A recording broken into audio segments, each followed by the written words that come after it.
Gracias, Dani.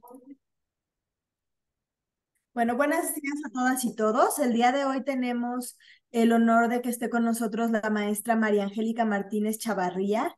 Ella es psicóloga especializada, adscrita al Servicio de Educación Especial y Psicodiagnóstico. Es maestra en psicología por la Universidad del Distrito Federal Campus Santa María de la Riviera.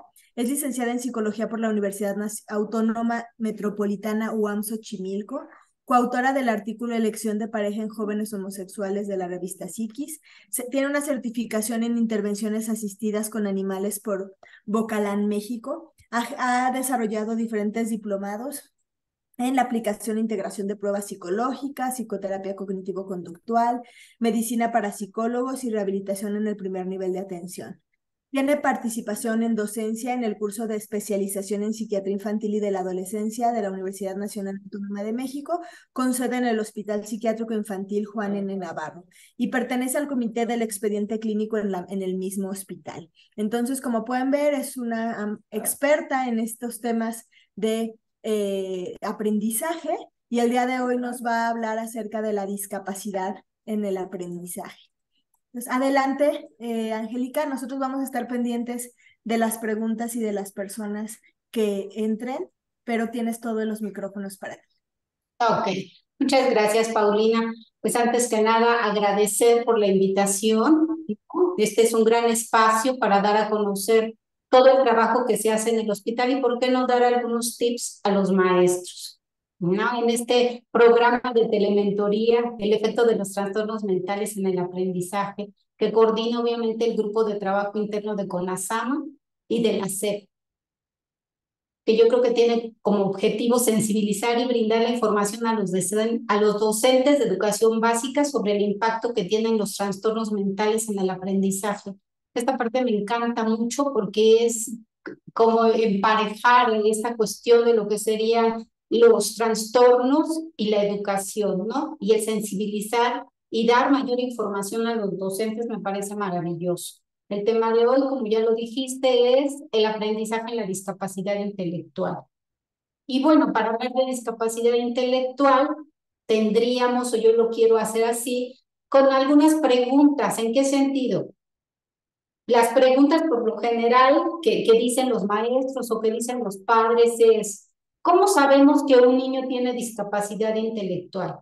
¿En qué momento del desarrollo se diagnostica la discapacidad intelectual? ¿La discapacidad intelectual se cura? ¿Mi niño con discapacidad intelectual será igual a sus compañeros? Muchas de estas preguntas son las que nos hacen tanto los maestros como los papás de niños con discapacidad intelectual, ¿no? Iremos dando respuesta a lo largo de esta presentación a estas preguntas.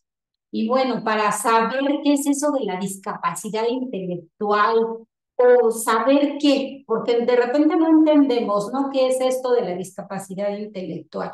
Pues bueno, la discapacidad intelectual está dentro de los trastornos del neurodesarrollo, que son un grupo de condiciones heterogéneas que se van a caracterizar por un retraso o alteración en la adquisición de habilidades en dominios del desarrollo, como es el área motor, el área social, del lenguaje y el área de cognición.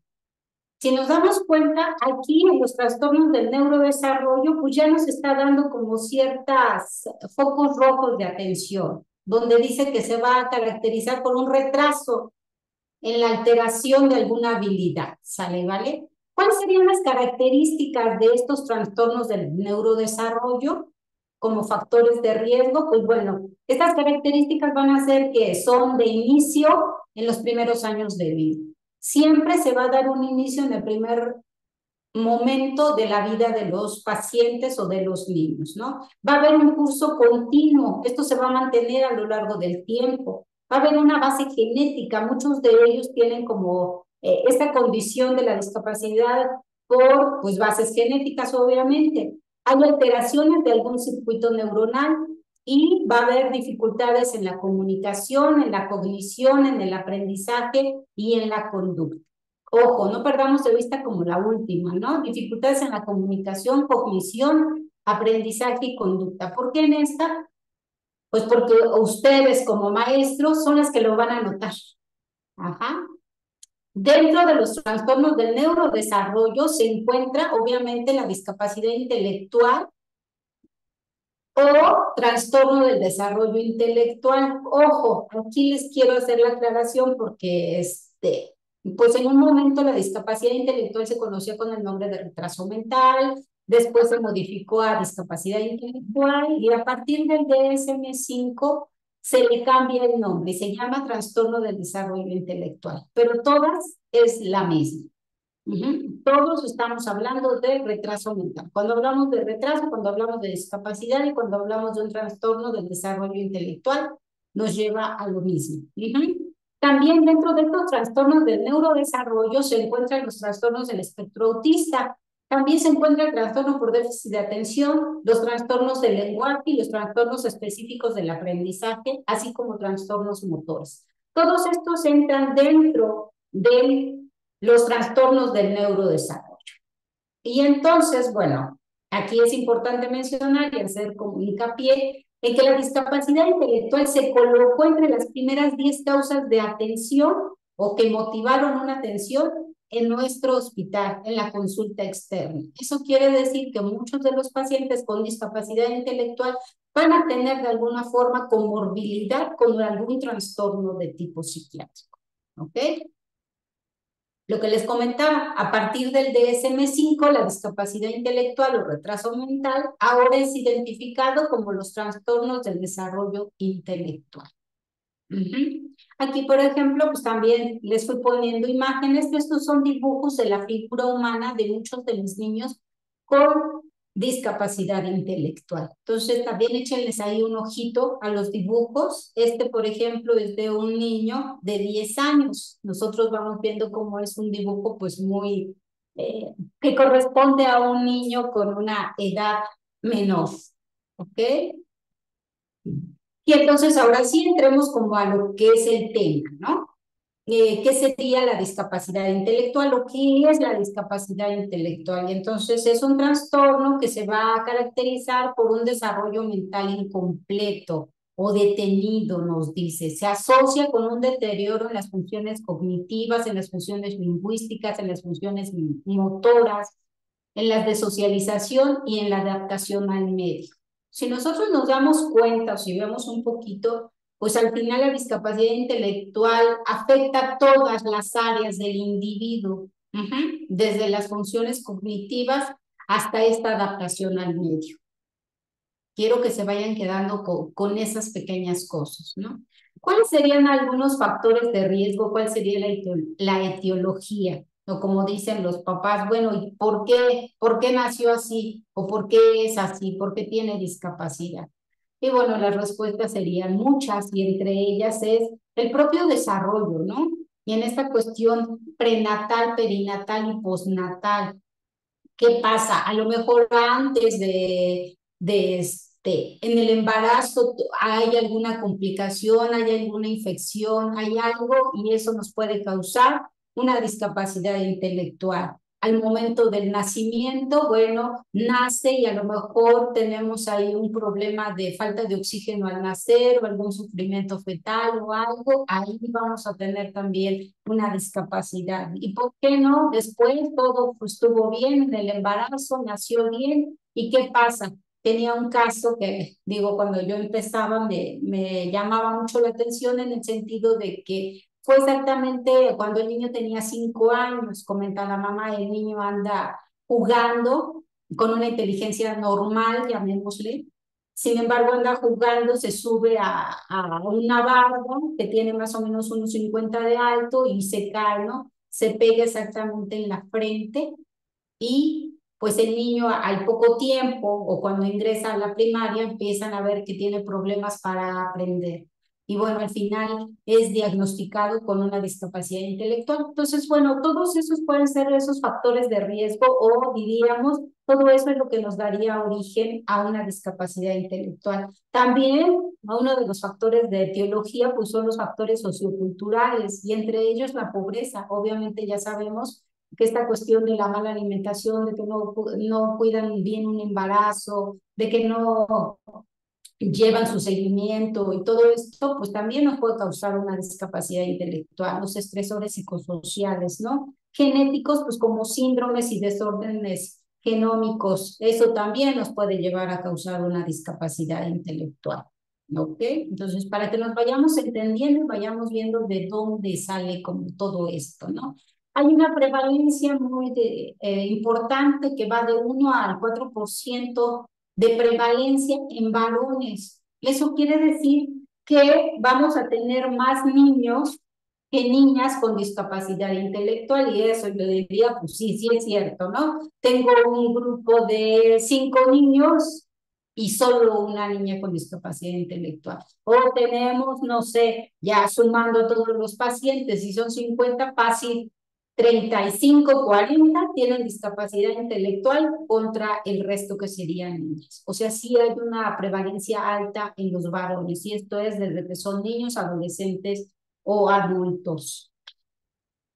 ¿Cómo se diagnostica o cómo se esperaríamos hacer este diagnóstico? Pues bueno, es importante que tengamos el conocimiento de 3 criterios diagnósticos. Entre ellos, pues están las deficiencias en las funciones intelectuales. Obviamente, estas van a estar confirmadas por pruebas de inteligencia, las famosas Wechsler o las pruebas de coeficiente intelectual. Esas pruebas son las que nos van a dar realmente un diagnóstico de discapacidad intelectual. También hay deficiencias del funcionamiento adaptativo, tienen dificultades en la autonomía y la responsabilidad social. Ojo, porque no solamente con que nos arroje una prueba, sino tiene que ser un conjunto de. Nosotros ya veníamos viendo que es fallas en la cognición, fallas en la adaptación, fallas en lo motor, fallas en el lenguaje. Entonces tenemos que ir explorando cada una de esas áreas para que nos dé realmente el diagnóstico de discapacidad intelectual. ¿Ok? Y el más importante, tiene que tener un inicio durante el periodo de desarrollo. Esto quiere decir que cuando se le hace la entrevista a los padres, pues se le empieza ahí a buscar o a escarbar a qué edad se dio cuenta que empezaba con ciertos atrasos en el desarrollo. Y entonces es importante que nosotros tengamos la escucha y sepamos que ese niño empezaba a presentar focos de atención o focos de alerta que nos decían que podía tener un retraso en su desarrollo. Esto tiene que ser a edades tempranas, ¿no? Por ejemplo, empezamos a decir a qué edad sostuvo la cabeza y dicen, bueno, ya tenía 6 meses y todavía la cabecita se le iba de lado, ¿no? Entonces, ahí nosotros empezamos a ver a qué edad empezó a hablar, a qué edad empezó con el control de esfínteres, a qué edad empezó a caminar, a qué edad empezó a jugar con compañeros, a qué edad, y así hacemos toda una serie o hacemos una exploración para ir detectando en qué momento hay un desfase en su desarrollo, ¿ok? Grados de severidad. Aquí también es importante mencionar que, bueno, cuando se habla de discapacidad intelectual, se habla también de diferentes grados de severidad. No todas las discapacidades son iguales y entre ellas, pues bueno, obviamente vamos a tener, pues que tenemos discapacidad intelectual leve, discapacidad intelectual moderada, discapacidad intelectual severa y profunda, ¿ok? Entonces, estas son como las discapacidades y les pongo ahí al lado el puntaje que deberían de obtener en las pruebas de Wechsler, ¿no? Y entonces vamos con una discapacidad leve, pues va de 55 al 69 puntos, de moderada de 40 a 54, de 25 a 39 y la profunda hasta 24, ¿ok? Entonces, ya una vez que nosotros tenemos como estos diagnósticos, pues también tenemos que tener la clasificación, diríamos, en el sentido de qué tipo de discapacidad tiene mi niño. La incidencia más alta de la discapacidad intelectual se sitúa entre los niños de edades escolares, que van a ir de los 10 a los 14 años. Esto es importante porque nos estaríamos más o menos situando en un nivel de tercer año, de tercero a segundo de secundaria. Entonces, ojo, ¿por qué? Porque estamos empezando a tener focos de alerta desde que el niño es preescolar o incluso antes. Sin embargo, se va a detectar hasta que va a tercero de primaria. Ya pasó mucho tiempo desde que este niño a lo mejor podíamos hacer una intervención pues más temprana o más precoz, ¿no? Sino que es hasta que ya va en tercero, hasta que ustedes como maestros empiezan a detectar que el niño no aprende, que no se le quedan las letras, que no tiene ciertas conductas como sus compañeros, que lo vemos que va ahí como medio atrasado y que algunas veces primero los vamos diciendo, no, es que no quiere trabajar, o es que es flojo, o es que la mamá no le echa ganitas de la casa, no lo apoya, sin darnos cuenta a lo mejor que lo que tenemos delante de nosotros es un niño con discapacidad intelectual. Entonces, ojo por eso. Hay que ir viendo, hay que ir detectando hasta cierto punto o en la medida de lo imposible. Ustedes como maestros son este primer contacto que tenemos con el niño, ¿no? Yo creo que ustedes hacen un gran trabajo en el sentido de la detección, porque ustedes ya saben entre esta experiencia, saben perfectamente qué onda con los niños, llamémosle normales, ¿no? Y saben que, bueno, es que sí, hay algunos niños que son flojitos, pero sí aprenden y sí empiezan como a despegar en el aprendizaje, pero hay este niño que no, que por más que le hago, que por más estrategias que tengo, que por más que lo motivo, le doy a la mamá, nada más no aprende, ¿no? Entonces ahí ya tengo un foco de alerta que me está diciendo que ese niño pudiera tener algún tipo de discapacidad. ¿Y de qué grado? Pues bueno, ya eso se lo dejaremos a los especialistas. Pero ya desde ahí, si yo hago eso como docente, si yo me acerco, si yo tengo ciertos focos rojos o ahorita como lo vamos a ir viendo a lo largo de la presentación, ya tengo de alguna forma este sustento, pues ya le digo al papá, ¿no? Oiga, a mí me parece que su hijo puede tener esto. Y entonces ahí, en lugar de detectarlo hasta los 10 o 14 años, pues estaríamos detectando edades más tempranas en el preescolar, que sería como lo más maravilloso posible, ¿no? ¿Cuáles son estas deficiencias que van a tener nuestros niños con discapacidad intelectual? Pues bueno, hablábamos ya, por eso les decía, no pierdan de vista que vamos a tener problemas en la cognición. Y la cognición se refiere a todo, a toda esta parte del aprendizaje. Entonces, dentro de estas deficiencias que vamos a tener o que va a presentar el niño con discapacidad intelectual, pues es el razonamiento. Vamos a tener problemas en el razonamiento, en la resolución de problemas, en el pensamiento abstracto y en varias cosas. ¿Qué es eso del razonamiento? Pues de repente cuando nosotros empezamos con esto de las sumas, de las restas y que les empezamos a poner como ciertos problemas de suma y resta, cuando van en tercero de preescolar, primero de primaria, nos damos cuenta que el niño no entiende del todo, ¿no? Que no logra dar esa respuesta. Entonces, desde ahí entonces nosotros empezamos a ver que ya tiene como fallas en la cognición en esta resolución de problemas, ¿no? ¿Qué es esto?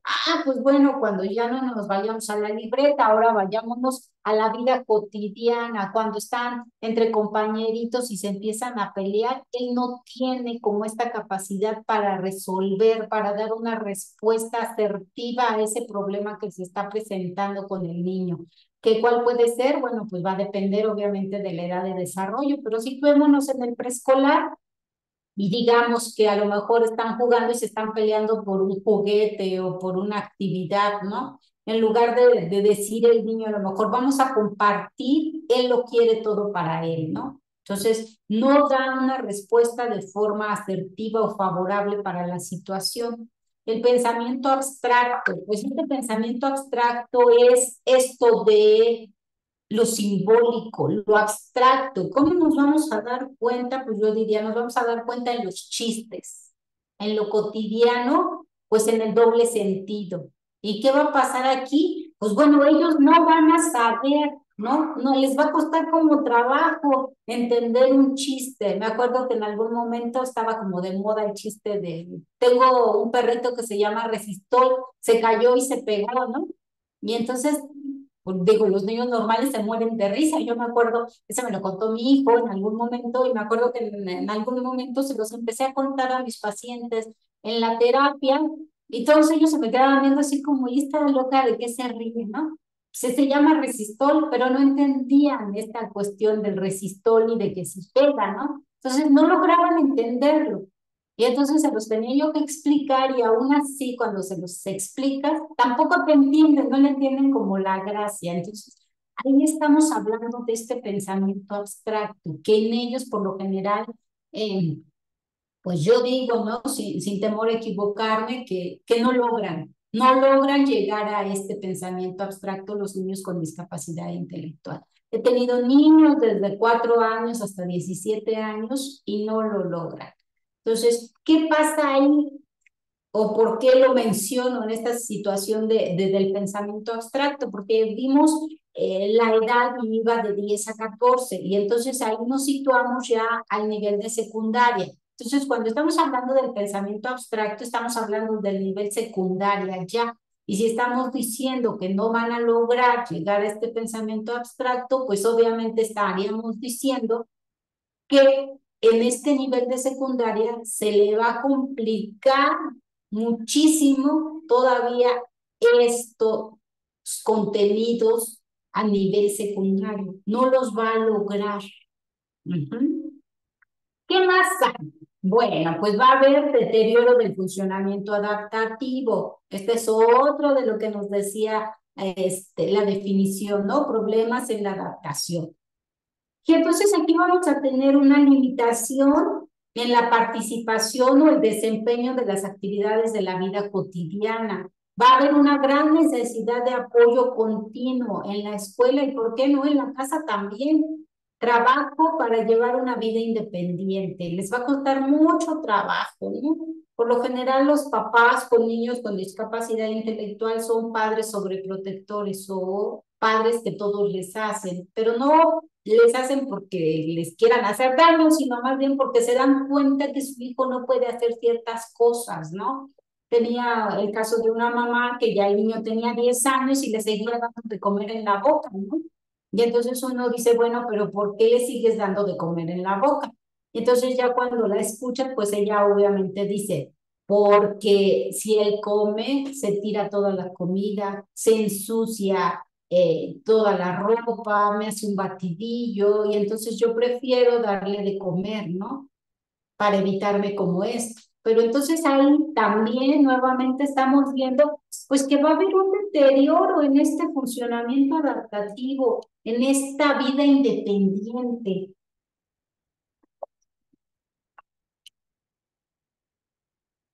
Vamos a tener una pobre participación en las actividades de vida cotidiana. Casi ellos, por lo general, no son de los que ayuden en casa o no son de los que ayuden en la escuela, por ejemplo. ¿Por qué? Porque tienden a tropezar, tienden a romper las cosas, tienden... Porque hay un deterioro efectivamente en ese funcionamiento adaptativo. Entonces, ojo con eso. ¿Ya van identificando algunos de sus chicos o todavía no? Otras de las deficiencias que pueden presentar estos niños, pues bueno, son que presentan dificultades obviamente pues obviamente discriminación visual, reconocimiento de formas, dificultades en el reconocimiento del espacio gráfico, confusión de grafías, de configuración similar, pero diferente orientación espacial, confusión de direccionalidad de los trazos, omisión, sustitución de grafías. ¿Qué es eso? ¿No? Pues bueno, vamos a tener dificultad obviamente en esta discriminación visual y reconocimiento de formas. Y de entrada muchas de las veces se hace o hay esta falla porque no tienen una consolidada identificación de lateralidad. Por ejemplo, no saben hasta que tienen casi 10, 11 años cuál es la derecha ni cuál es la izquierda. Desde ahí empezamos, ¿no? Entonces no hay como este reconocimiento ni en su propio cuerpo y mucho menos cuando lo plasmamos en el cuaderno. Y entonces ahí van a tener como confusión en esta discriminación de formas, en esta discriminación del propio espacio, que no vamos a saber. Muchas veces o casi siempre nos dicen, no, esa es la que más les cuesta trabajo, o la B y la Q. la N, la M, de repente, ¿no? Pues son como estas grafías de configuración similar, pero con una orientación espacial diferente. Pero muchas de las veces, o si nosotros somos más observadores, pues por lo general es esta falta de consolidación en su propio esquema corporal de la derecha y la izquierda. No sabemos cuál es la derecha ni cuál es la izquierda, y esto nos va a llevar, obviamente, a pues problemas. ¿En qué? En esta cuestión de lectoescritura, en que a lo mejor no van a lograr identificar las letras o no se les va a quedar como hacia qué lado va, porque ni siquiera saben en ellos mismos cuál es su derecha o cuál es su izquierda, ¿no? En la direccionalidad de los trazos, pues bueno, también obviamente ahí vamos a tener problemas. No sé si han observado a sus alumnos, por ejemplo, pero por lo general no escriben como de derecha a izquierda, ¿no? O no hacen como el trazo en la forma correcta de la letra, lo hacen siempre de una forma confusa. Y entonces ahí siempre hay como confusión en sus trazos, ya sea en líneas, ya sea en letras como tal, ya sea en números. Siempre empiezan como mal, pero insisto, creo que la base de esto es una base gnóstica en el sentido de no saben en su propio esquema corporal cuál es derecha, cuál es izquierda. A veces ni siquiera saben arriba, abajo, no saben muchas cosas, obviamente dependiendo de la edad de desarrollo del niño. Y en niños pequeños, pues obviamente esperamos que no sepan derecha, izquierda, porque todo esto lo vamos a ir midiendo también con el desarrollo normal para que nosotros sepamos si realmente hay un desfase en su desarrollo, ¿no? Si yo a un niño de 3 años quiero que sepa que es derecha e izquierda, pues obviamente está todavía dentro de los parámetros normales para no saber cuál es su derecha ni cuál es su izquierda. Pero ¿qué pasa si el niño tiene 9 años y no sabe cuál es la derecha ni cuál es la izquierda? Entonces ahí ya tenemos un problema, ¿ok? No hay que olvidar esta cuestión del desarrollo normal, que va a ser como nuestra guía siempre. Eso es lo que nos va a servir para que nosotros digamos si este niño que yo tengo en mi salón de clases está atrasado en su desarrollo o va bien en su desarrollo. ¿Ok? Mm. También vamos a tener dificultades en el cálculo. ¿Cuáles van a ser estas dificultades que se identifican como más en ellos? Pues obviamente va a haber un reconocimiento erróneo de unidades, decenas y centenas. Va a haber dificultades para aprender los procesos aritméticos, suma, resta, multiplicación, división, dificultad para leer cifras y signos matemáticos, errores en la comprensión de la mecánica de las 4 operaciones. Y entonces ahí ustedes vayan recordando, vayan viendo algún alumno que tengan, ¿no? Y son aquellos niños cuando empezamos con esta cuestión del reconocimiento de unidades, decenas, centenas y docenas. Entonces ahí vemos que el chavito nada más no entiende cuál es eso o qué es eso de las unidades, qué es eso de las decenas. No logramos entenderlo del todo. No logra entender incluso esta cuestión de los signos, el más, el menos, el por, o lo confunden, ¿sí? Tienden a confundirlos. No saben leer cifras, obviamente no saben leer cifras porque no tienen bien ubicados los lugares de unidades, decenas y centenas, y entonces se les hace imposible leer como estas cifras. Es importante también que nosotros vayamos detectando esta cuestión de que no saben los procesos de las operaciones básicas. ¿A qué me refiero? Yo siempre les digo a ellos, estamos en la terapia y les digo, a ver, habla en voz alta, ¿cómo haces tus sumas? Y entonces ahí nos damos cuenta, ¿no? Cuando dice 5 más 3, y por lo general te lo dicen como al revés, 5 y 3, pero ni siquiera saben ni qué, porque a veces no reconocen ni el más, ¿no? Entonces ahí hay que ir con ellos diciéndoles que lo digan en voz alta para que nosotros detectemos en dónde es que está la falla de ese proceso. Y a lo mejor la falla puede estar en que no reconoce los signos, la falla puede estar en que no reconoce los números, o la falla cuando ya son 25 más 10, pues que no reconoce los lugares de posición nominal, unidades, decenas, centenas. Pero si nos damos cuenta en la misma operación y son diferentes errores en los que tendríamos que identificar qué es lo que no reconoce. ¿Ok? ¿Hasta ahí vamos bien? ¿O hay alguna pregunta? No sé. ¿O voy muy rápido? ¿O vamos bien? ¿Bien, chicas? Vamos ¿Sí? bien, no tenemos preguntas todavía, maestra. Ok, bueno, vamos bien. Si ustedes no entienden algo, siéntanse con la confianza de ponerme así la mano y alto. Y ahí, sí, quiero que quede como muy claro esta cuestión de la discapacidad intelectual, porque es muy importante. Es muy importante porque ahí entramos a otro. Porque la discapacidad intelectual, al menos la leve y la moderada, no se ve. O sea, no es como que yo veo a un niño y digo, ah, ese niño tiene discapacidad intelectual. No, la discapacidad no se nota. ¿Cuándo se va a notar? Pues cuando yo veo todos estos errores que comete mi alumno o cuando yo platico con él, y entonces me doy cuenta que si le cuento un chiste no me entiende, o cuando yo veo que no se sabe relacionar con sus compañeros. Es hasta ese momento donde yo empiezo a notar que algo no está bien, ¿ok?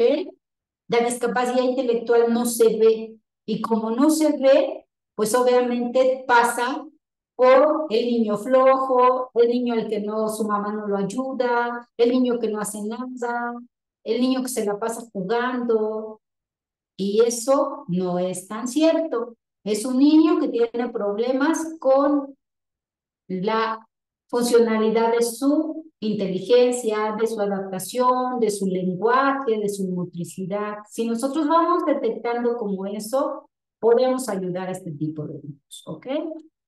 Bueno, también es importante mencionar, obviamente, que los niños con discapacidad intelectual presentan problemas en el lenguaje. Esto yo diría que del 100% de los niños, 99% tiene problemas de lenguaje o tuvo en algún momento de su desarrollo problemas en su lenguaje. ¿Qué quiere decir?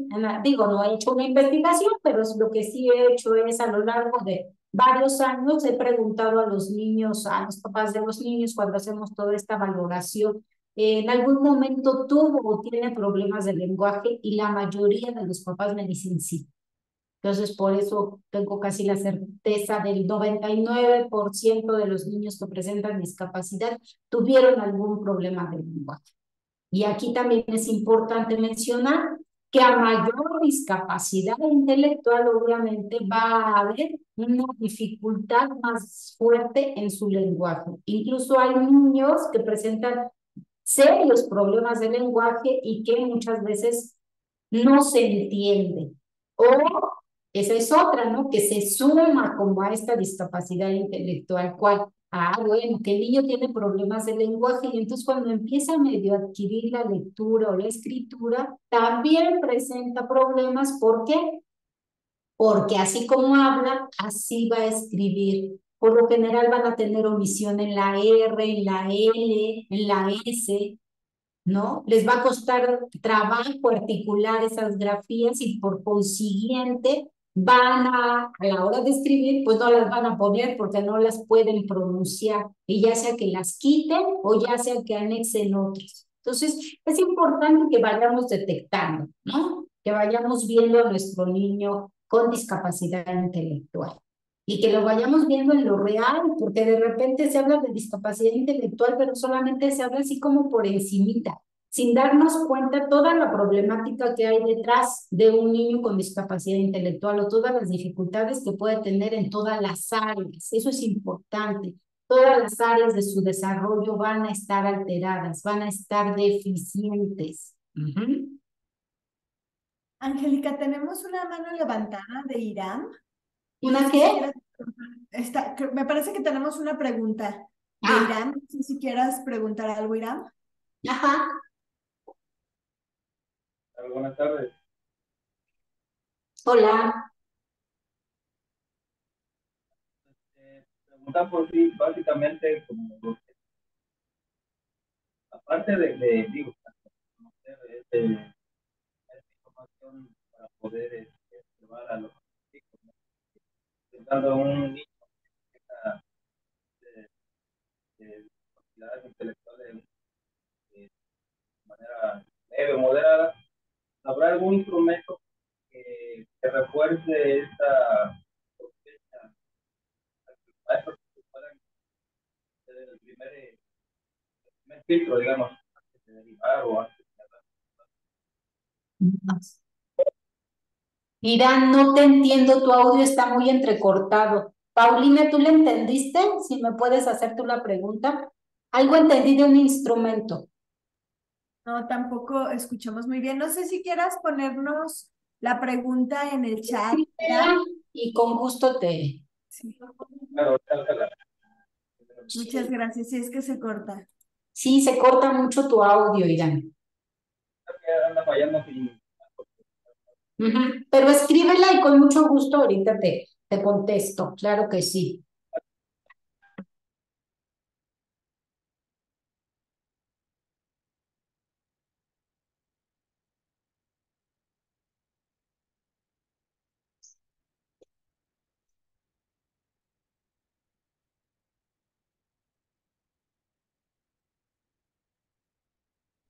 Una pregunta, ¿serían tan amables de poner la diapositiva del lenguaje, la primerita de donde estuvieron el lenguaje? Es que se me fue muy rápido. ¿Esa? Al anterior. Sí, eso. Ah, Gracias. son dificultades en el cálculo. Ah, sí, gracias. Sí.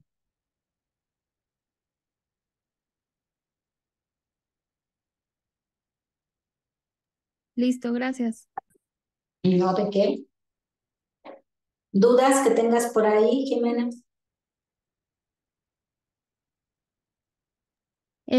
Sí, ¿en qué momento, por ejemplo, tengo un alumno que justo empezó primaria y todo muy bien, pero fue que llegó a segundo, tercero de primaria, donde ya no avanzaba y justo tenía muchas dificultades en cuanto a aprender las multiplicaciones, las sumas y las restas bien, pero las multiplicaciones, por más que tratamos, sí había como cierta dificultad. Y ya cuando le hicieron la evaluación, sí dio, este, sí dio como este resultado de discapacidad intelectual, pero era tan leve que de verdad no nos dimos cuenta hasta que se le hizo la Ujú. validación. Así es. De hecho, hay otra, digo, sí es discapacidad, pero la otra se le llama limítrofe, una discapacidad limítrofe, que está exactamente así como en la línea de lo normal y ya la discapacidad. Pero Sí, ojo, aquí también ajá, es importante, por ejemplo, lo que les decía en algún momento, la discapacidad intelectual no se nota, o sea, no la ves, y más la leve y la limítrofe, menos. ujú, Pero ojo, son esos niños los que sufren más, yo diría. ¿Por qué? Porque nadie lo nota. Incluso su desarrollo no va tan atrasado. Nada más hay ciertos focos rojos, ciertas factores que nos van a decir. ¿Y cuál es el factor principal? Lo que yo he detectado a lo largo de estos ajá. 20 años en el servicio es cuando entran a la primaria, exactamente. Cuando entran a primero de primaria, los niños leves y limítrofes, es ahí donde van a tener los primeros focos rojos, donde no se nota tanto. ¿Por qué? Sí. Porque en el preescolar pues van a hacer como toda la actividad que hagan los niños y van a aprender igual al mismo ritmo. Pero ¿qué pasa en la primaria? La primaria ya es un punto más importante en el sentido de que ya son más horas de trabajo y lo mejor o lo que tendríamos que poner atención, ya se manejan atenciones sostenidas. ¿Qué es eso? Ya las materias o duran una hora, digamos, y entonces ya ahí yo requiero que todo ese tiempo mi niño esté manteniendo atención, mi niño logre identificar, mi niño logre hacer las actividades que estoy haciendo. Y es ahí donde yo voy a notar que no lo va a hacer, o que se me distrae más rápido, o que hay alguna condición diferente, ¿no? Y así como tú dices, iba avanzando, pero llega un momento en que es como el tope, Sí, que exacto. Y por ejemplo, ahí, ¿qué nos podría recomendar? Porque yo siento que, o sea, se les dio las evaluaciones a los papás, estuvo haciendo comentarios, el niño pasó a tercero, ¿no?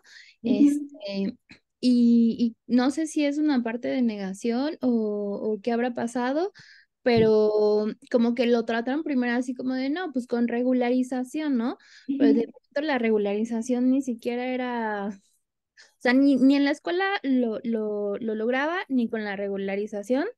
Y entonces sí fue como de estarles insistiendo muchísimo a los papás, pero sí hubo un momento muy tenso en el que casi casi nos tachaban es que nosotras estamos abusando de los instrumentos y estamos abusando como de nuestro poder, o sea, como si estuviéramos, ¿cómo se llama?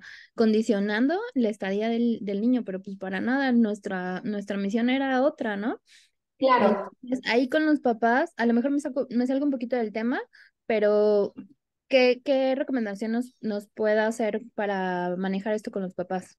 Ok, sí tengo recomendaciones para papás, pero es como lo último, pero no te preocupes, ahorita yo te hago. Y tienes toda la razón. De hecho, los papás, cuando nosotros les decimos que tiene discapacidad intelectual, del grado que sea, leve, limítrofe, moderado, que son esos tres donde hay una negación.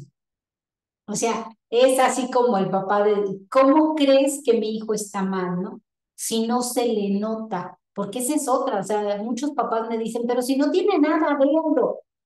Y yo te decía hace un momento, son los que más sufren. ¿Por qué? Porque sí te dan de repente destellos en esta cognición de que lo pueden lograr, pero llegan como a la mitad y de ahí se estancan y van para abajo. Y entonces, pues los papás lo que hacen es llevarlos a regularización, llevarlos todo tiempo a la escuela, se la pasan 5 horas, no tienen tiempo para jugar, no tienen tiempo para hacer, están en completa negación, pero también ese es un proceso, están en esta fase de duelo. Imagínate que te digan, no, es que tu hijo no, pues no va a aprender, ¿no? O no va a aprender como los demás. Creo que esa es una herida narcisista, un golpe narcisista para los papás, y entonces ellos a cada momento se empeñan en que sí lo logre, en que sí lo logre, en que sí lo logre. Yo lo que te puedo decir es con el tiempo, creo que lo que tienen que hacer es ese trabajo que ya hicieron, ¿no? Donde el niño se tiene que dar. ¿Qué sería otra forma? Algo que yo he visto y que me funciona en lo personal es capacitar a los padres.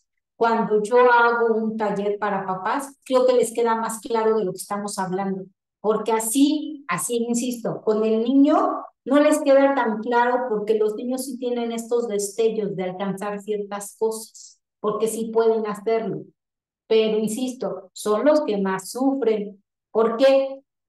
Ahí viene otra cuestión, ¿no? Con los niños.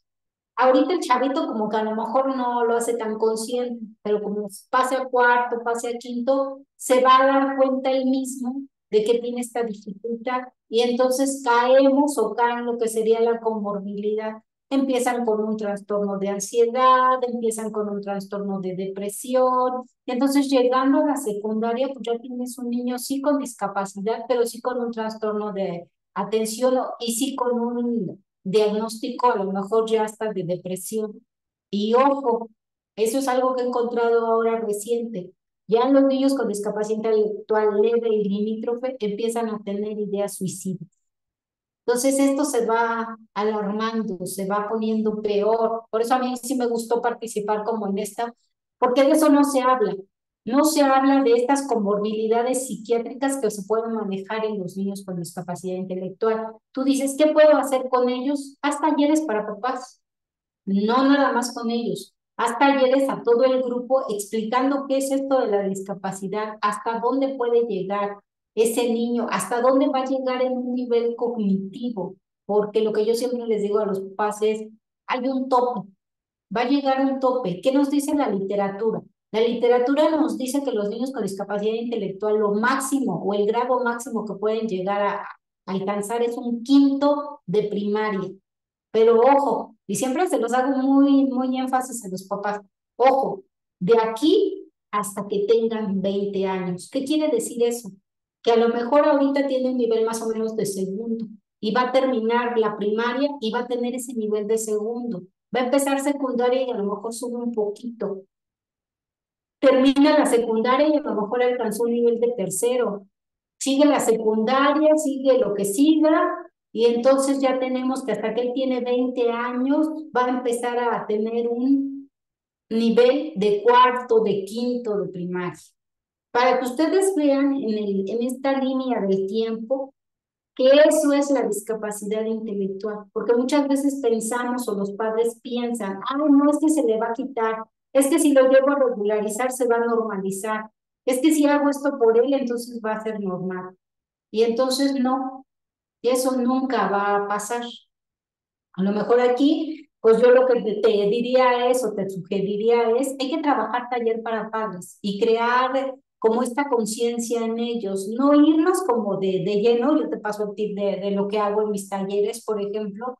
Lo que hago yo en talleres para papás es como en la primera parte sensibilizar, sí tocar como estas fibras emocionales de qué es lo que ellos esperaban de un hijo, porque desde ahí viene, ¿no? Yo tengo una presentación así de, pues, el hijo ideal. Desde el momento en que están embarazados, ellos qué esperaban para ese hijo, porque desde ahí viene todo, ¿no? Yo ya tengo una concepción como mamá, como papá, de qué es lo que quería, y ahora la maestra me sale con que es retrasado, pues qué pasó, ¿no? Y entonces desde ahí empezar a trabajar como todo esto y empezar a trabajar también cuáles son los logros del niño, pero también cuáles podrían ser sus dificultades. Y entre esas dificultades, pues están estas comorbilidades, ¿no? Hace poquito, bueno, poquito porque di de alta al niño, pero ya llevaba un rato conmigo y me decía la señora, es que él sufría de bullying, ¿no? El famoso bullying ahí en la escuela. Pero es, pues por todo esto que hemos hablado, porque tenía dificultades en la cognición, porque tiene dificultades en la adaptación, porque no es igual que los otros. Ustedes pueden perfectamente identificar lo que a lo mejor no juegan como ellos, que no le entienden a los juegos, que prefieren a lo mejor aislarse, o que si juegan, juegan de una forma más brusca, porque a nivel intelectual tienen un nivel de un niño de 5, de 6 años, ¿no? Y van a jugar así, como un niño de 5, de 6 años. Y los otros ya tienen 10, ya tienen 12. ¿O por qué no? Ya están en la secundaria y mi niño tiene un nivel de un niño de 7 años. Y entonces ahí el desfase es terrible. Y entonces la adaptación, pues ya no es tan adaptación. Entonces, bueno, yo te sugiero esto. No sé si responda a tu pregunta, Jimena. Sí, la verdad es que me gusta mucho la idea porque inclusive sirve como sensibilización para otros padres Así es. de pues nuestro alumno, ¿no? Porque una cosa es la sensibilización con el grupo y otra cosa es con las familias. Y eso crea un sentido de comunidad también, ¿no? Claro, sí. No, de hecho, bueno, luego si quieren les paso mi correo, me pueden hablar, incluso yo estoy muy al pendiente, por ejemplo, de mis pacientes, me han hablado maestros y les mando mis talleres y los pueden ustedes hacer, adaptar, o si me pides alguna sugerencia yo te la puedo dar, te puedo ayudar, ¿sale?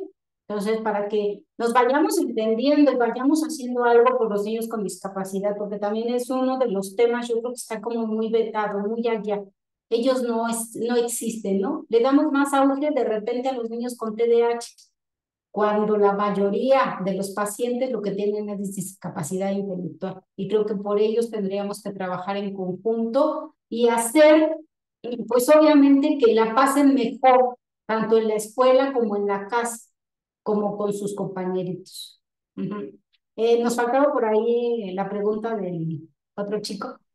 Sí, Iram nos dice, ¿hay algún instrumento que los docentes puedan aplicar en el salón cuando tiene sospecha de que algún niño o niña pudiera presentar la discapacidad intelectual en primaria o secundaria? Y pues como instrumento para maestros como tal no hay, porque insisto, ¿no? Son instrumentos científicos y el mayor de todos, incluso aquí hasta los médicos, pues es la prueba de inteligencia, ¿no? Esa es la que nos va a dar realmente el que el niño tiene discapacidad intelectual.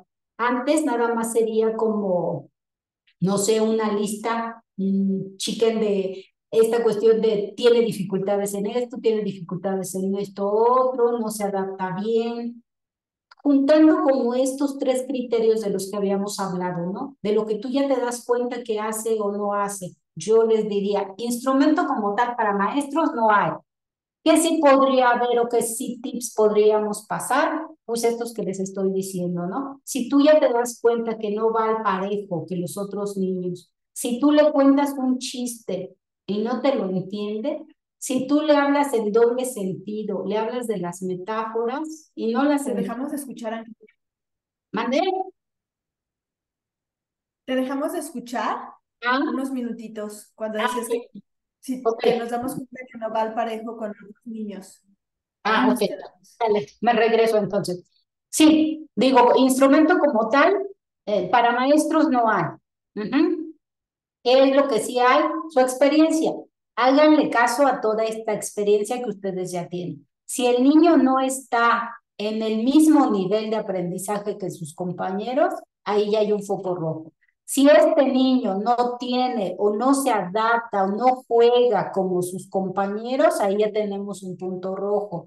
Si este niño no entiende los chistes, ya tenemos un punto rojo. Si este niño no entiende las metáforas, si yo le hablo en doble sentido y no lo entiende, eso nos va a dar el que ese niño tiene una discapacidad intelectual a nivel ya digamos de tips, ¿no? No como tal un instrumento porque no lo hay. De hecho, no hay como esta cuestión para que ustedes logren identificar como el famoso TDAH, ¿no? Donde rápido se hace una lista screening. No, aquí más bien es en esta cuestión de ustedes mismos. O si ustedes conocen, pues pásenmelo porque yo hasta ahorita no lo conozco. De hecho, no hay. De hecho, incluso, digo, llevo 21 años en el servicio de educación especial donde se tiene a niños con retraso mental y en todos estos años he buscado instrumentos, pero no los hay. No hay ni siquiera, yo les podría decir, cómo se pueda trabajar con ellos. No hay así de que te diga, tal como receta de cocina, ¿no? O como los niños con TDAH, hace esto, hace esto, hace esto. Esto que yo les estoy mostrando, por ejemplo, este es de mi saber, de lo que yo he detectado en mis niños, de esos 21 años de trabajo, pero no como tal un instrumento, no, no, Irán, te lo debo, ¿sale? Ok. Muchas gracias, Angélica. Eh, bueno, del DIF Iztapaluca nos dicen buscar apoyo psicológico para una aceptación de esta condición o pérdida de la extensión de los padres, como la esperanza de que su hijo estudie medicina o leyes. Es un comentario Ujú. sobre la necesidad de poder justo sensibilizar a los padres y Claro, claro, pero funciona más, o sea, sí, sí, sí, claro, insisto, sí tendrían que ir a terapia y en esta cuestión de aceptación, pero de verdad que es muy difícil para los papás, o sea, realmente sí me pongo en su lugar y sí es como muy difícil, sobre todo porque, pues si ustedes ven la presentación, no hay nada bueno, nada que digas, ay, es que va a ser bueno en esto o va a ser bueno en el otro, ¿no? Desafortunadamente los niños con discapacidad intelectual tienen todo en contra, todo. Nada bueno hay en el sentido de la cognición, en el sentido de la adaptación, y es para toda la vida. Esto es importante, porque aun cuando tengan discapacidad intelectual leve o limítrofe, siempre van a ser así por años y años. Incluso yo tengo un paciente que a la fecha me sigue hablando, tiene como 25 años y me habla por el celular, bueno, me manda WhatsApp.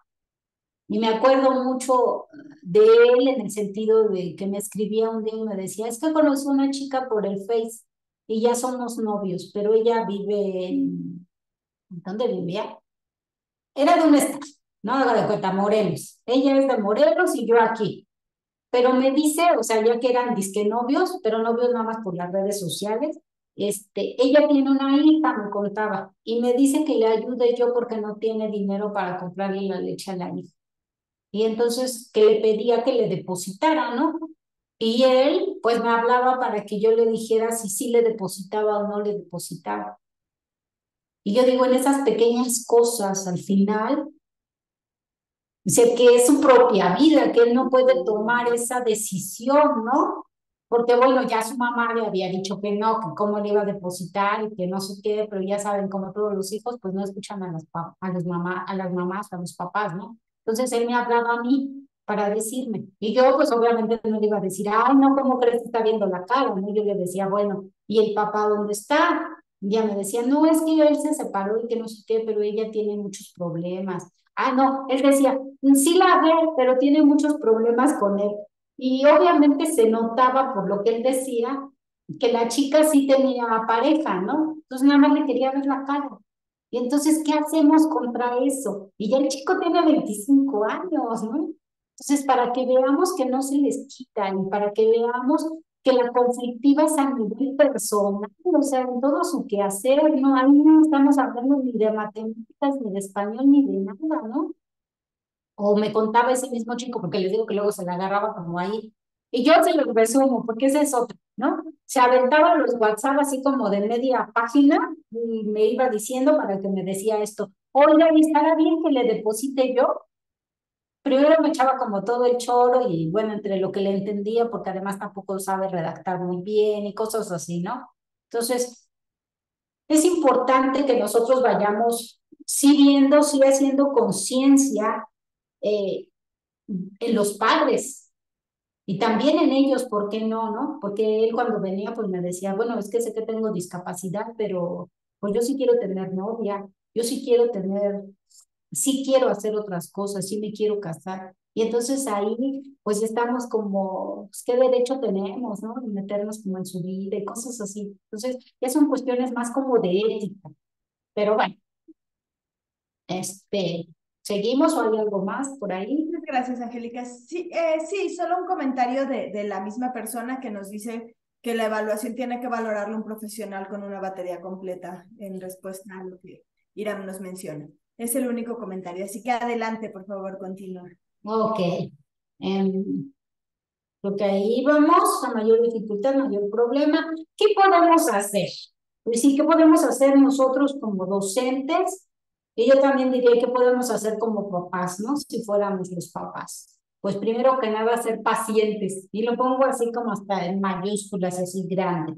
¿Por qué? Porque se necesita de mucha paciencia. De verdad es que es de mucha paciencia para poder trabajar con los niños. ¿Por qué? Pues porque no van a aprender, así le pasa, ¿no? ¿Qué es lo que va a pasar? Pues bueno, a lo mejor un niño normal aprende las vocales en 15 días, ¿no? Y un niño con discapacidad a veces me llevo 6 meses para que aprendan las vocales. Entonces hay que ser pacientes porque también en este enseñar, ojo, ojo, maestros, en este enseñar también se pone en juego, pues, mi propia persona. ¿Cómo?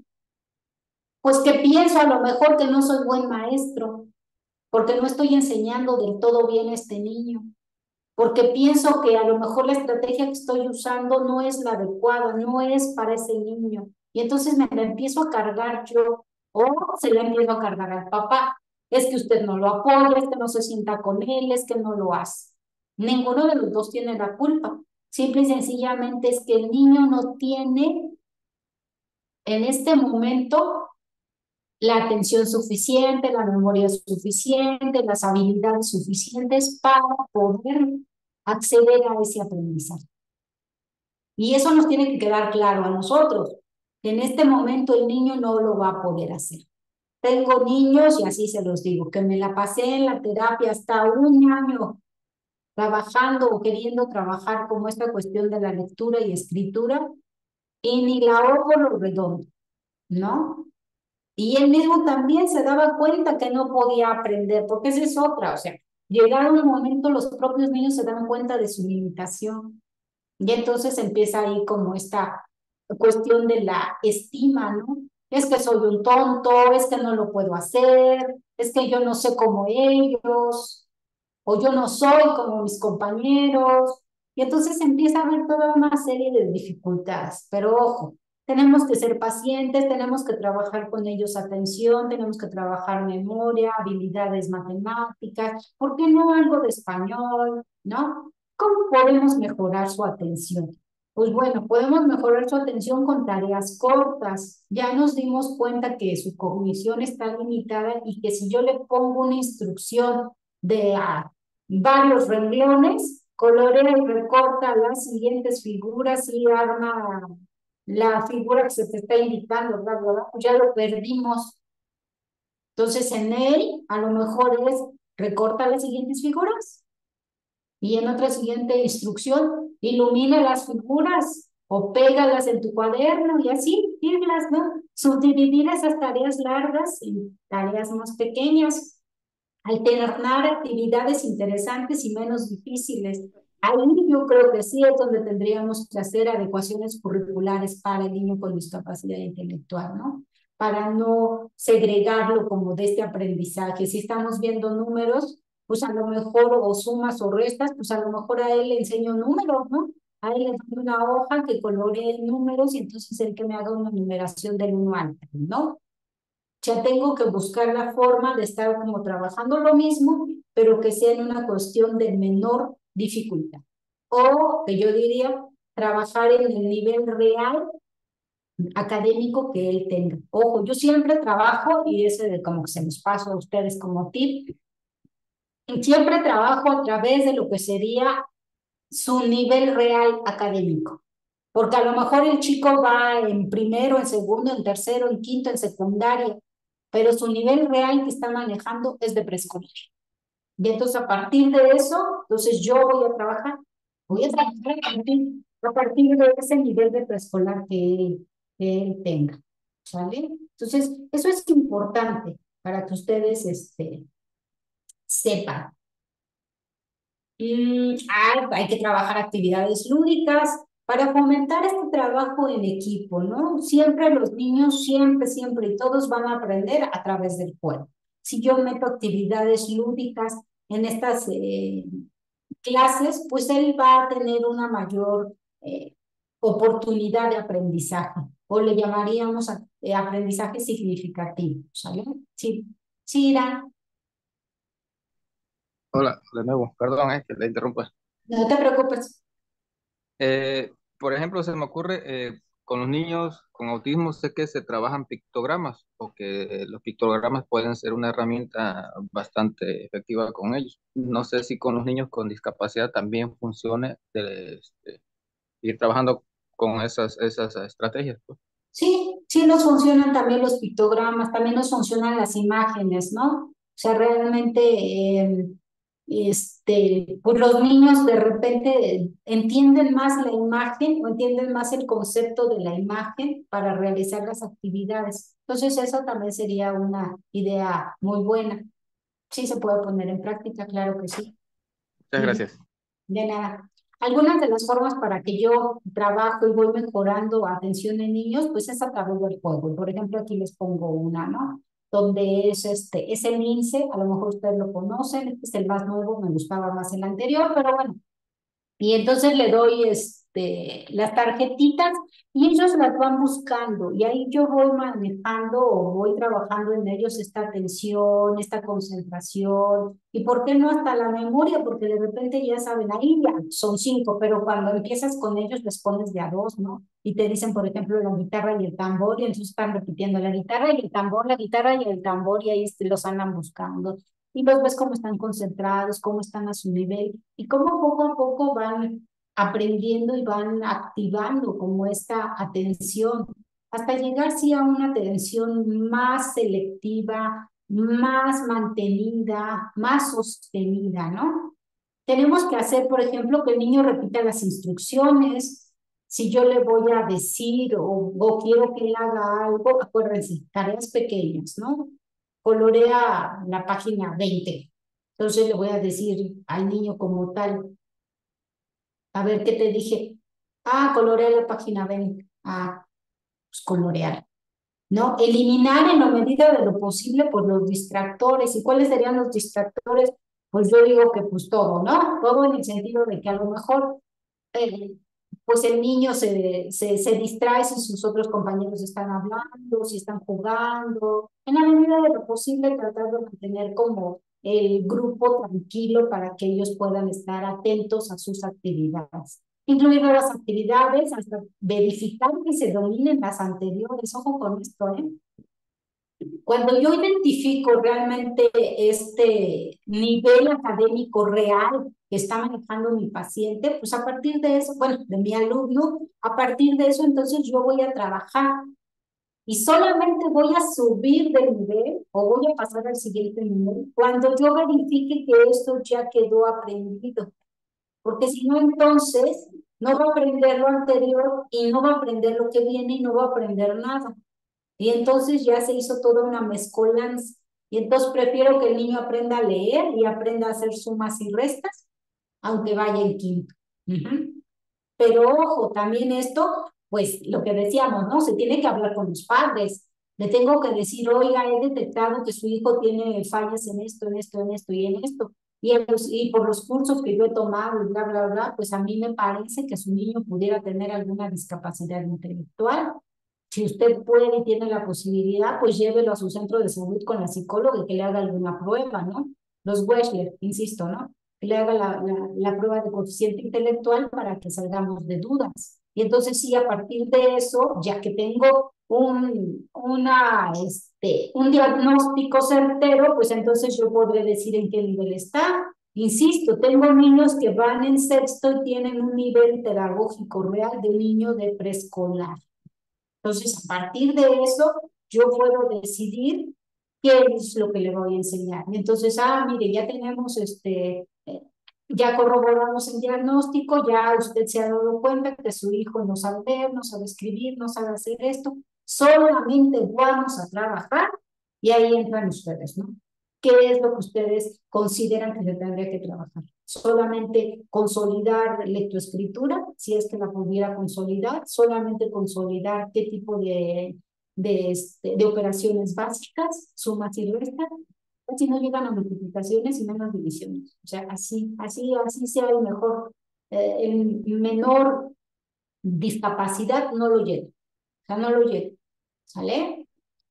Incluir nuevas actividades hasta verificar que se dominen las anteriores, porque si no, nada más lo revolvemos más en todo este asunto del aprendizaje. Hay que tener un monitoreo constante con ellos. Si yo me voy y me acerco y veo que a lo mejor tiene la página en blanco, pues obviamente señal de que no le entendió.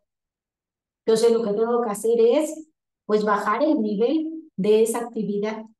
¿Para qué? Para seguir manteniendo su atención, para seguirlo manteniendo motivado y también para que sí puede hacer las cosas. Y brindar reforzadores verbales. Muy bien, lo hiciste muy bien, ¿no? Tampoco abusar a cada momento. No, el reforzador al final es eso. Es un reforzador y le tenemos que dar este reforzador social, que puede ser con la palmadita también. Muy bien, lo hiciste muy bien. Ya ves que sí puedes. Otra estrategia que a mí me funciona antes de que se me olvide, fíjense, con los niños en específico con discapacidad intelectual, a todo se le maneja o se le califica con 10. ¿Saben por qué? Porque en la vida los niños con discapacidad intelectual van a sacar un 10. Entonces yo, insisto, ¿no? Si estoy viendo números, por ejemplo, pues a lo mejor a él le pongo una copia con números y entonces él la está coloreando y después la va a ordenar en su cuaderno. Y entonces yo cuando voy y califico, entonces le califico con 10, muy bien, ¿no? Incluso si lo hizo mal, aquí te brindaste este número por este va aquí. Y entonces lo corrijo, ya cuando acabe y tenga la actividad bien, le califico con 10. ¿Vieran eso cómo eleva la autoestima de los niños? Y los hace que estén motivados para seguir aprendiendo. Ojo, a su nivel. No ante los demás, a su nivel. Aquí hay algunas, por ejemplo, que yo trabajo mucho, ¿no? Que son como las diferencias. Esto también, cómo trabajan la atención, la concentración de los niños y vas trabajando estos procesos cognitivos en ellos, ¿no? Aunque no trabajemos tanto esta actividad académica, porque insisto, va a depender del nivel en que ellos estén. Si es un niño que no va a adquirir autoescritura, no la va a adquirir, aunque yo me pare de cabeza. O sea, no lo va a lograr, ¿sale? Y entonces, pero sí puedo ir estimulando ciertas cuestiones cognitivas en ellos. Las diferencias son muy buenas, son atractivas para ellos, les trabajas atención, memoria, incluso si hay 2 o 3, pues bueno, hasta competencia, participación, y los va motivando, ¿sale? ¿Cómo trabajar memoria? Pues algunas técnicas de memorizar. Esas tienen que ser repetitivas. Le decía yo en algún momento a mi pasante, ¿no? Si te has dado cuenta, mucho de lo que trabajamos aquí es repetición. Y se repite, y se repite. Por ejemplo, mucho de lo que trabajo es, cuando inicio con lectoescritura con ellos, es trabajar las vocales. ¿Y saben cuánto trabajo con vocales? Fácil, como un mes o mes y medio, entre que ellos las dibujan, entre que les ponen la sopa, entre que en un momento les ponemos colores, ¿no? Entre que en algún momento les pongo sopa de letras donde me tienen que identificar solamente las vocales. Entonces, todo es cuestión como de creatividad para que ellos vayan trabajando y a la mitad de un tiempo, pues bueno, ya nos podemos dar cuenta que van consolidando esos aprendizajes, ¿no? Tiene que ser repetición, imágenes por colores. A mí me funciona mucho, incluso hasta me puse de acuerdo con la terapeuta del lenguaje, de qué colores usar, por ejemplo, con las vocales, porque me di cuenta que ellas también usaban colores al enseñar las vocales y yo usaba colores, ¿por qué? Para ir asociando. Ellos en el momento en que nosotros ponemos para asociar, ellos aprenden o se les graban más las vocales. Y entonces ya me decía ella, ya se los dejo, a lo mejor que se los dijo, ¿no? Que tenía que la A era de color anaranjado, porque en el nombre era donde había más A, anaranjado, ¿no? La E era de color verde, la I amarilla, la O rojo y la U azul. Y entonces ella los manejaba por su parte para trabajar lenguaje y yo trabajaba esos mismos colores y entonces ambas estábamos trabajando de alguna forma en conjunto, metiendo el mismo contenido académico y entonces y se iba reforzando más el aprendizaje para el chavito, ¿no? Ya hay niños que tengan un poco de lectura o escritura, pues podemos trabajar agrupamientos o los campos semánticos. Aquí es importante, yo trabajo mucho campos semánticos porque vas ampliando el vocabulario del niño. Recordemos que de por sí no tienen como mucho lenguaje y entonces tampoco tienen como muchos conceptos. Entonces hay que trabajarles. Yo les trabajo muchas cosas que a ellos les gustan en el sentido de, y se las pongo difíciles, ¿no? O sea, así de, a ver, vamos a escribir todo el abecedario y entonces A, B, C, D, y ya lo escribimos. Y a la hora que lo escribimos, pues ya lo están repasando. Y a la hora que ya lo están repasando, ya se lo están aprendiendo. Y después, con ese que trabajamos en el abecedario, les digo, ¿qué te gusta? ¿Ves caricaturas? ¿O te gustan las películas? ¿O te gusta la música? O lo que te guste, ¿no? Y quien me dice, no, me gusta mucho comer. Ah, bueno, pues entonces tú vas a escribir nombres de comidas que te gusten con cada una de esas letras. Y entonces ahí los ves. Ah, no, a mí me gustan los muñecos o los juguetes. Ah, bueno, tú me vas a escribir nombres de juguetes, nombres de personajes de televisión. O sea, todo lo podemos usar para nuestro beneficio. Y eso para ellos, por ejemplo, no se les hace pesado porque es algo que les gusta, es algo que identifican, es algo de su vida cotidiana, pero además que lo estamos reforzando con esta cuestión de la lectura o de la escritura. También hay que trabajar en ellos mucho la sensopercepción, ¿no? Hay que trabajar mucho esquema corporal, hay que trabajar mucho estructuración del espacio y estructuración temporal, porque les preguntas, ¿qué día es hoy? Sábado. No, no, ahora no es sábado. ¿Qué día es hoy? No, pues domingo y así, ¿no? Entonces hay que irlo situando en tiempo y en espacio, ¿sale? ¿Vale? Hay que trabajar, pues, esquema corporal en los niños preescolares, pues bueno, con las canciones yo creo que es más que suficiente. En niños escolares, yo creo que hasta primero, segundo, también podríamos trabajar esta cuestión de canciones, ¿no? También hay que trabajar lateralidad, hay que trabajar que conozcan el delante, atrás, arriba, abajo, todas estas coordenadas espaciales. ¿Para qué? Pues para que de alguna forma esto nos vaya sirviendo lo previo a una lectura, a una escritura. También hay que trabajar pensamiento, obviamente, ¿no? ¿Y cómo lo trabajamos? ¿O qué es eso, no? Y este pensamiento, o la forma en que lo trabajo, es esta capacidad de trasladar los contenidos de este pensamiento a este lenguaje escrito. Hay que ayudarlos a estructurar muchas veces porque no saben poner en palabras esto que están pensando. Entonces hay que darles una estructura, una coherencia donde lo que ellos digan tenga un sentido. Hay que iniciar expresiones gráficas a través de palabras o de enunciados. Cuando el chavito apenas lo va a empezar, pues bueno, yo les pongo, nada más vas a describir, ¿no? Y ya ellos van poco a poco, como vayan aumentando, pues entonces sí podrán ir haciendo enunciados, sí podrán ir haciendo historias, sí podrán ir haciendo otras cosas en cuestión de redacción. Vamos a incrementar el vocabulario del niño, enriqueciendo obviamente esta cuestión del campo semántico y gramatical, ¿no? Entonces, todo eso nos va a ir ayudando. ¿Para qué? Para que él vaya avanzando en esta cuestión de la lectura, en esta cuestión de la escritura, pero ojo, no nos perdamos en el sentido de que para ellos también tenemos que cubrir nuestra currícula escolar. Yo sé que ustedes hacen su planeación y todo, pero en esta planeación también hay que planear que este niño es un niño con discapacidad intelectual y que a lo mejor yo no voy a ver todos esos contenidos curriculares, pero sí le voy a dar preferencia a ciertos contenidos y yo en lo personal lo que digo es lo que le sea fácil o que lo que le sea más útil para su vida cotidiana. ¿Qué es lo que le va a ser útil? Pues que aprenda a leer y que aprenda a escribir, que aprenda a sumar y que aprenda a restar. ¿Para qué? Pues para que sea capaz de ir al súper o de ir a la tienda y de saber cuánto recibe de cambio, o para leer qué es lo que quiere, ¿no? Entonces, hay que ir ahí como jerarquizando qué de ese contenido curricular le puede servir a este niño con discapacidad intelectual, ¿vale? No hay que olvidarnos del área afectiva, obviamente, porque ya les decía, ¿no? En esta cuestión de comorbilidad y en esta cuestión de que ellos se dan cuenta de su propia condición, pues se me vienen para abajo, ¿no? Entonces, por lo general, pues vamos a tener dificultades para relacionarse con los otros, porque no los quieren, porque son como más niños, ¿no? Diría una señora, bueno, es que ya va en sexto y las niñas ya están ahí como con los novios y ya están pensando y que vamos a maquillarnos y mi hija todavía quiere que los Reyes Magos le traigan a la Barbie tal, ¿no?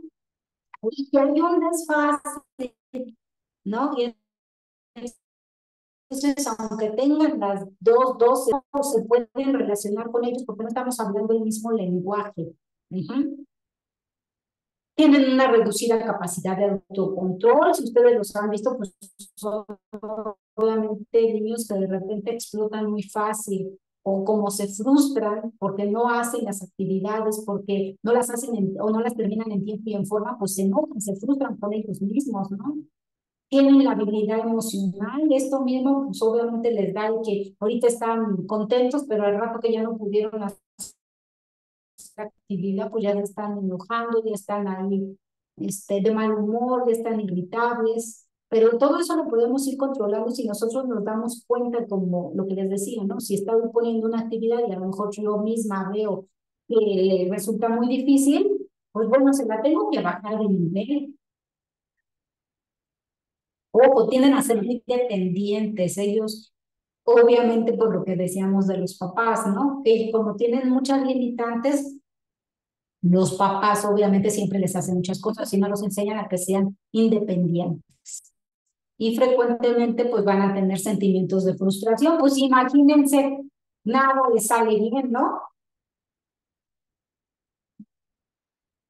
Ni en el juego, ni en la escuela, ni mis amigos me quieren.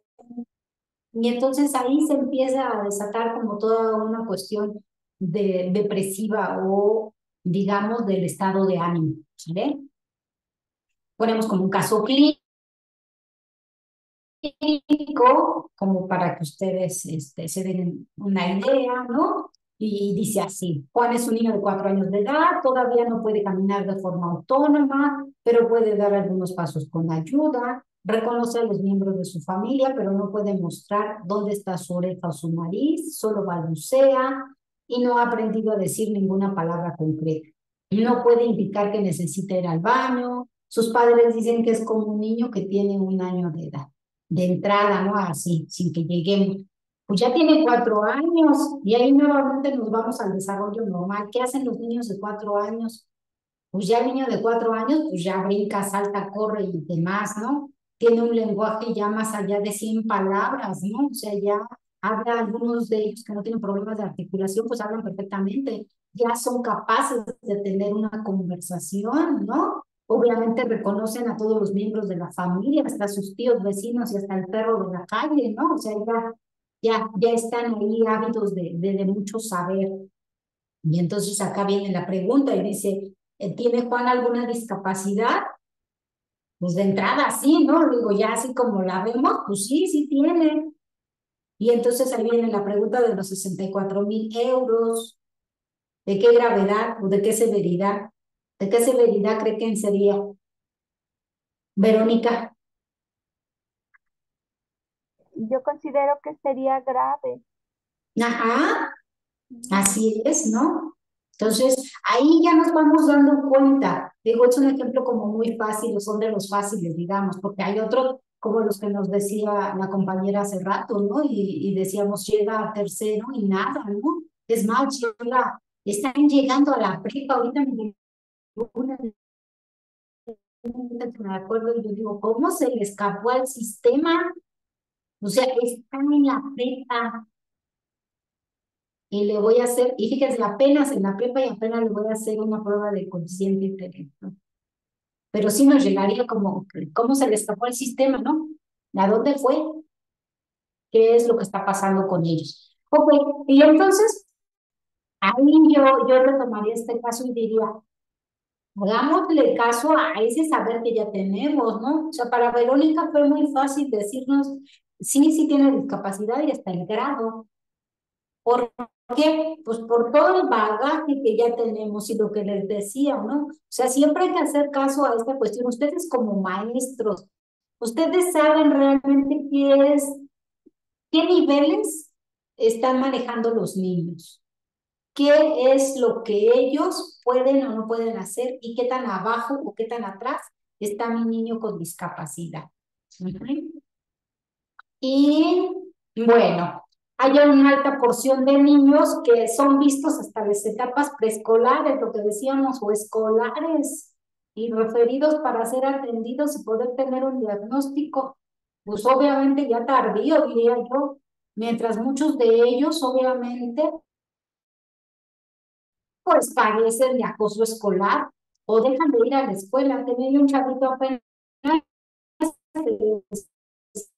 que no es que me hicieron bullying en la primaria y pasó a la secundaria, y no que le iban a hacer bullying, porque él tenía miedo de sus compañeros, ¿no? Y entonces ahí trabajar con él esta parte de la confianza y darles como esta seguridad de que no, a ver, tienes que ir, incluso les decía yo, porque tengo como buena relación con los niños, al final pues nada más estamos ahí como en la terapia y yo les decía, no, es que tú dime, y si te pasa algo, yo voy a la escuela y hablo con tu maestro, ¿no? O pídele a tu maestro que me dé su número y yo le voy a hablar y yo le voy a decir y yo le voy a explicar qué es lo que tienes y qué es lo que está pasando contigo y la forma en que te puede ayudar.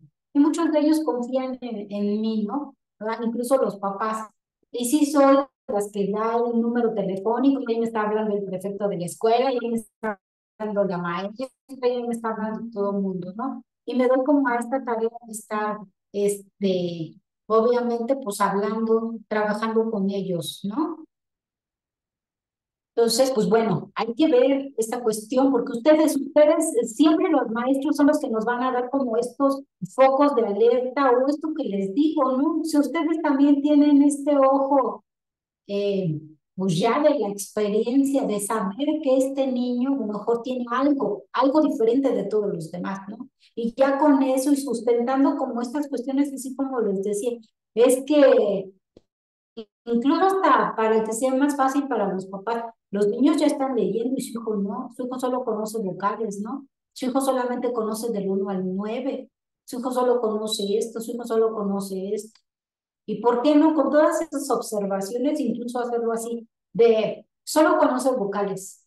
Los niños de 3 años son los que conocen vocales. Solo no conoce izquierda ni derecha. Los niños de 3 años no conocen izquierda ni derecha. Y entonces ir haciendo como estas correlaciones y nos va quedando a nosotros claro y les va quedando a los papás claro. Y entonces diríamos, híjole, pues si lo vamos así, pues su hijo pareciera como un niño de 3 años. ¿no? O sea, simple y sencillamente por puro desarrollo y por puro ojo así clínico, ¿no? Entonces, pues también hablamos como caso de esto que nosotros sabemos como maestros, ¿sale, vale? Y pues bueno, obviamente no podemos dejar esta cuestión de la intervención para los papás, ¿no? Esto es muy importante, los papás son los que juegan un papel importante, pero como ya nos explicaba la maestra anteriormente, tampoco es papá que me diga, ah, sí, sí, maestra, sí, está bien, que sea retrasado, está bien, no hay problema. No, todos los papás al final vienen con esta negación, no, ¿cómo creer? O sea, no. Incluso aunque ya se les dice que tienen cantados, no lo aceptan, ¿no? Sino hasta que algo pasa, como en el ambiente, como en su entorno, que los marca y entonces ahí sí ya se nota. Pero bueno, esta cuestión con los padres también yo creo que es nuestra labor como maestros, mi labor como clínico, ¿no? También trabajar con ellos. Y pues sí, en un primer momento es como tener este diagnóstico temprano. Yo creo que si nosotros como maestros desde el jardín de niños vamos detectando algo en los niños, pues motivémoslos a que ellos los lleven a realizar un diagnóstico certero. Confrontar empáticamente a los padres. Algo que he aprendido es que los papás siempre te lo toman a mal. O sea, y yo digo, ¿cómo le puedes decir a un papá que su hijo tiene retraso mental sin ser la mala del cuento? A mí me toca ese papel todos los días de mi vida. Sin embargo, con este papel, pues también les tengo que dar como opciones de algo bueno para ese niño. Y muchas de las opciones que doy y que ustedes también pueden dar es para qué sí es bueno. Muchos de ellos son buenos para dibujar, muchos de ellos les gusta el fútbol y son buenos, les gusta tener alguna actividad deportiva, ¿no? Y son buenos para eso, pero no para la escuela. Entonces, motivarlos a que eso, para lo que son buenos, eso sí, lo estimulen, lo desarrollen, ¿no? Y no tanto para quedarnos y enfrascarnos en una lectura o en una escritura, porque muchos de ellos, por ejemplo, pues me dicen, no, es que yo lo que quiero es que él aprenda a leer y a escribir. Y yo le digo, sí, señor, pero ya llevamos casi un año de terapia y ni las vocales se aprenden. No, maestra, ya se las sabe, ¿no? Así de, a ver, dime las vocales. Y pues él se las va diciendo, y el niño, y así, ¿no? Y yo le digo, a ver, y no le diga a usted, no va a hacer que me las diga, a ver, dime las vocales. Entonces, pero hay que tener cierta empatía con los papás en el sentido de, pues no es fácil para ellos. Es un choque muy grande, ¿no? Incluso les hablo en los talleres que tengo con los papás, pues siempre hay llanto, ¿no? Porque quién espera o quién en su mente realmente quién dice, no, yo voy a tener un niño con discapacidad o voy a tener un niño con autismo. Y mi vida va a ser llevarlo a las terapias todos los días de mi vida. Y mi vida va a ser estarlo cuidando siempre. Y mi vida, o sea, ¿quién va a decir eso? Y dependiendo obviamente del grado de severidad de la discapacidad, ¿no? Los leves y los limítrofes y los moderados son de los menos, digamos, pero están los severos y los profundos, donde en algún momento había una señora bajita, yo soy bajita, no me veo, pero soy bajita, como de unos 55, y había una mamá que era como de unos 50, y el chamaco era un monstruo ya, y ella lo traía cargando a la terapia. Entonces, porque no podía caminar, porque tenía una discapacidad muy severa, ¿no? Entonces, ojo, hay que ser un tanto empáticos y hay que buscarle, aunque no lo tenga mucho, el lado bueno a esta discapacidad de los niños, ¿no? Hay que, sí, confrontarlos, ¿por qué no? Yo diría, esta expectativa y estas heridas narcisistas, porque los padres siempre tienen expectativas muy altas hacia los hijos, no es que yo quiero que sea doctor, ¿no? Y luego los letriados, yo le digo, ¿no? Los estudiados somos los peores. No, si yo hice la maestría, pues el que haga el doctorado y el postdoctorado, ¿no? Y a lo mejor mi hijo tiene una discapacidad y entonces no lo va a lograr, pero ya viene desde mí, ¿no? Y desde esta herida narcisista. Entonces sí hay que ser, pues, empático con ellos, sí hay que explicar cómo este diagnóstico, sí hay que explicar cuáles son las limitantes que tiene mi niño, ¿no? O su niño, ¿Y cómo lo podemos ayudar? Sí hay que ayudarles a elaborar porque al final es un duelo, es una pérdida, yo siempre lo digo, es la pérdida del hijo ideal. Todos idealizamos desde el momento en que todas las mamás están embarazadas, idealizan al hijo. Yo siempre les digo, siempre que lo imaginan, no, va a ser güero y de ojos verdes. Yo soy morena y mi marido también, pero ¿de dónde va a salir güero y de ojos verdes? Sabrá Dios, ¿no? Pero siempre idealizas con que va a ser güero de ojos verdes y guapo, ¿no? Siempre es así. Entonces imagínate esta ideal, ese niño ideal contra tu niño real, contra en este momento que a lo mejor él tiene un síndrome, con que a lo mejor no puede caminar, porque yo digo, la discapacidad intelectual eso es de lo mínimo que hay. Son los que sufren más, sí, porque son más rechazados, porque hay mayor discriminación, porque no tenemos como todas estas cuestiones de adaptación, tanto de estructura como de currículo para poderlos integrar. Ojo, no quiero que se me vayan a la yugular con la inclusión educativa, pero no la hay. Está muy bonita en el papel, pero en lo real no se está incluyendo a los niños porque no estamos haciendo las adecuaciones curriculares adecuadas para cada uno de ellos, ¿no? Capacitación para los padres, por lo que les digo, hay que hacer estos talleres, hay que hacer estos talleres de padres donde se trabaje todo esto que requiere su hijo, que requiere mi paciente. ¿Y por qué no? Yo también lo digo, ¿por qué no? Taller hasta para nosotros como docentes, porque ustedes, bueno, ahorita tienen el compromiso y la fortuna de estar en este curso, pero ¿cuántos maestros no se capacitan? ¿Cuántos maestros no les interesa, no? Y entonces no sabemos, y entonces ni siquiera sabemos cómo apoyar a los papás. Les cuento también una historia de una mamá que me decía, ay, maestra, es que tengo muchos problemas en la escuela. Y yo, ¿por qué, señora? ¿Qué pasó? No, es que ya me demandaron en el BIF, la maestra me demandó. Y yo, ay, ¿cómo que la demandó? Pues, ¿qué hace o qué? No, pues es que me dice que no enseño a mi hija. Era una chavita ya de 10 años y ni la ojo lo redondo, ¿no? Ya con una discapacidad moderada. Ella muy bonita y muy así, muy sociable y todo. Pero me decía, es que la maestra pues dice que por mi culpa no aprende a leer y escribir, que seguramente yo la abandono, no la dejo. Y bueno, tenía un rollo ahí con el DIF, ¿no? Como también en esta parte de nosotros capacitarnos y lo que les decía en el inicio, ¿no? Ser pacientes, o sea, no soy yo. Si el niño no aprende, no soy yo. Es la propia condición, la propia limitante del niño. ¿Ok?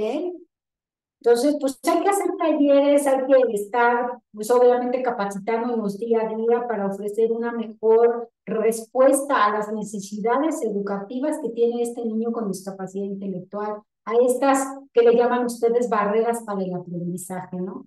Y que podamos realmente apoyarlos. También es importante que en toda esta intervención que tenemos con los padres, pues obviamente se haga un manejo de la conducta, porque ya ese es otro tema también, ¿no? Dependiendo de la discapacidad, también los chavos traen unos problemas de conducta muy severos. Tener habilidades para la vida independiente, que les digamos que ya no los sobreprotejan, que no les hagan las cosas, que los chavitos son los que tienen que empezar a trabajar, ¿no? Y crear en ellos también conciencia de la sexualidad, porque entonces, ojo, ese es otro gran problema, ¿eh? Que nos enfrentamos con los adolescentes. Ellos piensan que aunque tengan una discapacidad intelectual y que se manejen como niños de 7 años, pues obviamente ya también tengan como esta cuestión sexual, esta atracción por el sexo opuesto, o por qué no, algunos de ellos hasta se masturban ahí, ¿no? Entonces, empezar a trabajar todo esto con los papás, empezarles a decir qué es y cómo llevar esta cuestión de la sexualidad de los niños, sobre todo con discapacidad severa y profunda, incluso moderada, ¿no? Porque igual tenía yo un caso de un niño que iba en secundaria y que le tocó las pompas a la niña, ¿no? Le agarró las nalgas y entonces la niña pues ya lo acusaba de violador y bla, bla, bla. Y entonces ese es un problema. ¿En qué momento les damos como esta capacitación a los chavos, no? ¿En qué momento también ellos tienen que enfrentarse a todo esto? Ellos como padres y nosotros como docentes, porque también es nuestro problema. Pasa ahí en nuestro salón de clases y entonces nosotros ¿qué hacemos? ¿Sí? Entonces, por eso es importante tener como toda esta intervención con los padres y tener esta visión integral No solamente la discapacidad es en el aula de clases y en las actividades académicas, la discapacidad va allá afuera también. Cuando al chavito o al chavo o al adolescente o al adulto le gusta a una mujer, ¿no? Y entonces, ¿cuáles son las conductas adecuadas que debe de tener? Y bueno, muchas cosas así por el estilo, ¿vale? ¿Vale? Y gracias. No sé si haya más preguntas o dudas o qué haya por ahí. Pregunta nuevamente el nombre de la prueba para medir inteligencia. Bueno, Eh, ajá, son los Wechsler, cualquier Wechsler, dependiendo de la edad del niño, pues es el Wechsler, coeficiente intelectual, es una prueba de coeficiente intelectual, obviamente va a ser. Para escolares, pues está obviamente el Wechsler, el WIS 4. Para niños preescolares es el WIPSI 3, el WIPSI, el WIS 4, y para adultos sería el WISE, que son las pruebas. Todas ellas pertenecen a la familia de Wechsler, ¿no? De pruebas de coeficiente intelectual. Todas ellas, que son las que nos van a dar como este diagnóstico. Que bueno, se tendrían que acompañar también con pruebas de adaptación, ¿no? Que ahí pues se maneja el Vineland y ahí hay otras, pero bueno, para un diagnóstico certero de discapacidad, solo las pruebas de coeficiente intelectual. Si les está presentando otra prueba, les están viendo la cara, o sea, no, solamente las de coeficiente intelectual, que son las Wechsler, que son WIS, WIPSI y WISE, ¿sale? excelente, muchas gracias. Bueno, hacen algunos comentarios de que pueden pedir pláticas a los centros de salud para que los psicólogos puedan acudir a dar información a los docentes y al cuerpo. Peabody es funcional, dicen Paulina y Giovanna. Sí, Peabody se utiliza para niños no verbales, digamos, ¿no? No te da un coeficiente intelectual, ojo, te da más bien como una cuestión más de concepto, pero se asemeja mucho al coeficiente intelectual. ¿Sale? ¿Vale? Excelente. Te quité la pantalla compartida para que podamos vernos. Ok. Nos dice Iram de Jesús si puedes compartirnos material en digital para que puedan tener información y si como mencionaste les puedes compartir tu contacto. Creo que ya no lo puse ahí. ¿Dónde? Déjenme escribo en el chat. Ah, Ajá. ahí les pongo mi correo si quieren.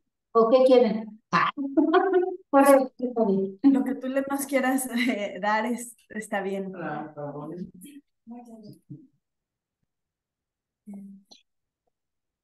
Y luego hay algunos comentarios sobre los contenidos de la